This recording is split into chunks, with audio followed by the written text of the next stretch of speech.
নমস্কার বন্ধুরা, রূপালিস kitchen and ব্লগসে সবাইকে স্বাগত। আমার আজকের রেসিপি মোচার ডালনা, আর এটা কিন্তু সম্পূর্ণ নিরামিষ একটা রেসিপি। তো এই রান্নাটা করার জন্য আমি এখানে একটা মোচা নিয়েছি। এর বাইরের অনেক অংশই কিন্তু আমি ছাড়িয়ে নিয়েছি, বাইরের দিকের অংশগুলো আরও খানিকটা আমি ছাড়িয়ে নিচ্ছি তোমাদেরকে দেখানোর জন্য। মানে যতটা ইজিলি ছাড়ানো যায় পুরোটাই কিন্তু ছাড়িয়ে নিতে হবে।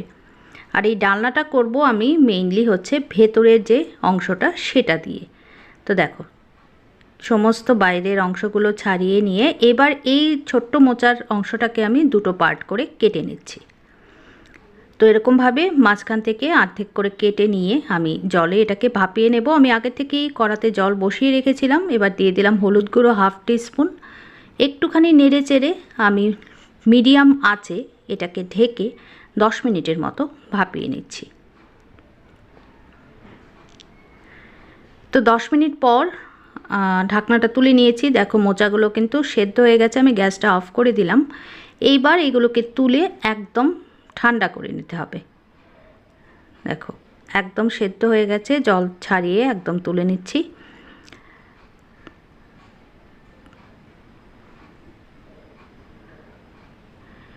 তো এগুলো ঠান্ডা হয়ে গেছে। এবারে আমি এই দুটো টুকরো থেকে মাঝখান থেকে কেটে কেটে আরও 4টে করে টুকরো বের করে নিচ্ছি। আমরা তো সাধারণত মোচার ঘন্ট খাই, বা মোচা দিয়ে চিংড়ি মাছ দিয়ে খাই, বিভিন্ন রকম রেসিপি খাই। তো এভাবে মোচার ডালনা অবশ্যই কিন্তু একদিন রান্না করে দেখতে পারো, দারুণ লোভনীয় হয়। ভাতের সঙ্গে, গরম ভাতের সঙ্গে সত্যি ভীষণ ভালো লাগে। রুটির সঙ্গেও কিন্তু এটা খাওয়া যেতে পারে। তো সমস্ত টুকরোগুলোকে দেখো আমি কেটে বের করে নিচ্ছি। রেডি হয়ে গেল আমার এগুলো। এবারে আমি একটা বাটিতে নিয়ে নিচ্ছি 4 চামচের মতো ময়দা। আমি একটা ব্যাটার তৈরি করে নেব। তো 4 চামচ ময়দা নিলাম। লবণ দিয়ে দিচ্ছি স্বাদ মতো, 1/2 টিস্পুনের থেকেও কম। চিনি দিয়ে দিলাম, 1/2 টিস্পুন হলুদ গুঁড়ো দিলাম, 1/4 টিস্পুন দিয়ে দিলাম লাল লঙ্কা গুঁড়ো। সমস্ত কিছুকে ভালো করে শুকনো অবস্থায় আগে একবার মিশিয়ে নেব।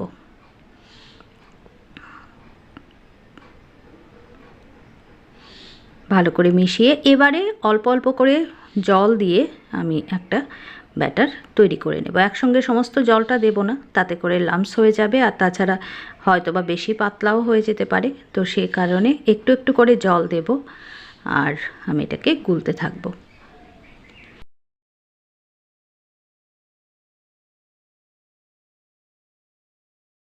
তো একটু একটু করে আমি জল দিচ্ছি, আর এটাকে একদমই আমি রেডি করে নিচ্ছি। এই ব্যাটারের কনসিস্টেন্সিটা আমি দেখিয়ে দিচ্ছি। এটা খুব বেশি পাতলাও হবে না, আবার একদমই ঘন হবে না। দেখো ঠিক এরকমই কিন্তু এটা হবে।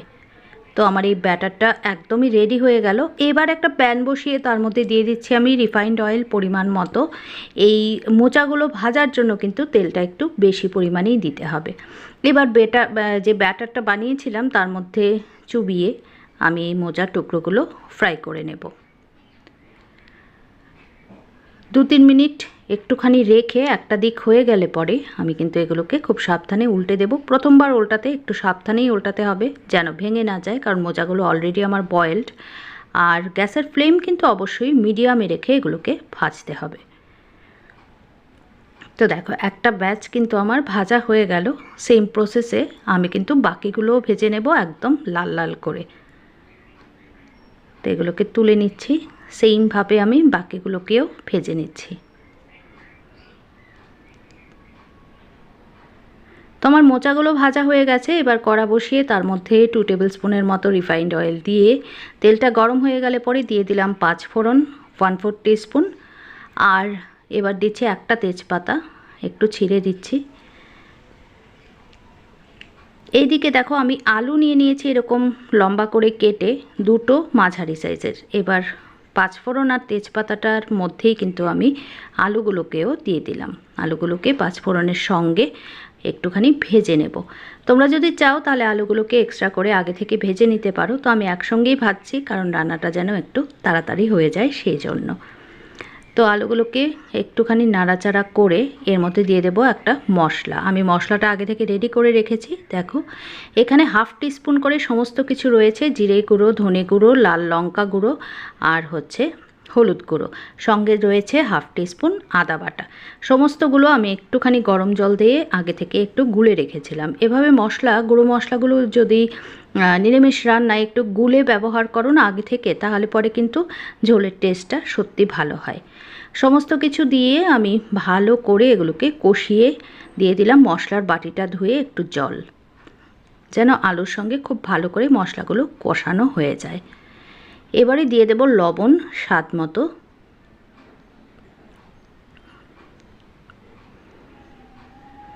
দিয়ে দিলাম লবণটা দিয়ে আবার একটু নাড়াচাড়া করে এটাকে ঢেকে আমি কষিয়ে নেব 3-4 মিনিট। অবশ্যই ঢাকনা দিয়ে ঢেকে কষাবো, তাতে করে আলুগুলোও অনেকটা নরম হয়ে যাবে আর মশলাটাও খুব ভালো কিন্তু কষানো হয়ে যাবে। দিয়ে দিলাম ঢাকনাটা। 3-4 মিনিট পর আমি ঢাকনাটা তুলে নিয়েছি। দেখো মশলা থেকে কি সুন্দর তেল ছাড়তে শুরু করে দিয়েছে। দেখো কতটা তেল ছেড়ে দিয়েছে মশলাগুলো, একদম খুব ভালো করে কষানো হয়ে গেছে আর খুব সুন্দর একটা ফ্লেভার কিন্তু বেরিয়ে আসছে। একটুখানি নাড়াচাড়া করে এর মধ্যে এবার দিয়ে দেব গরম জল। অবশ্যই রান্নাটায় গরম জল ব্যবহার করো, তাহলে ভালো হবে খেতে। গরম জল দিয়ে ভালো করে মিশিয়ে নিচ্ছি। এবার ঝোলটা দেখো ফুটে উঠেছে। দিয়ে দেব এর মধ্যে 1/4 টিস্পুনের মতো গরম মশলা গুঁড়ো দিয়ে দিলাম। এবার ভালো করে মিশিয়ে নেব এটাকে, আর তারপরে 5 মিনিটের জন্য একটু ঢাকনা দিয়ে ঢেকে ঝোলটাকে ফুটতে দেব। 5 মিনিট পর আমি ঢাকনাটা তুলে নিয়েছি। দেখো আলু একদম কিন্তু সেদ্ধ হয়ে গেছে। আমি তোমাদেরকে একটু দেখিয়ে দিচ্ছি। দেখো আলু একদম গলে গেছে।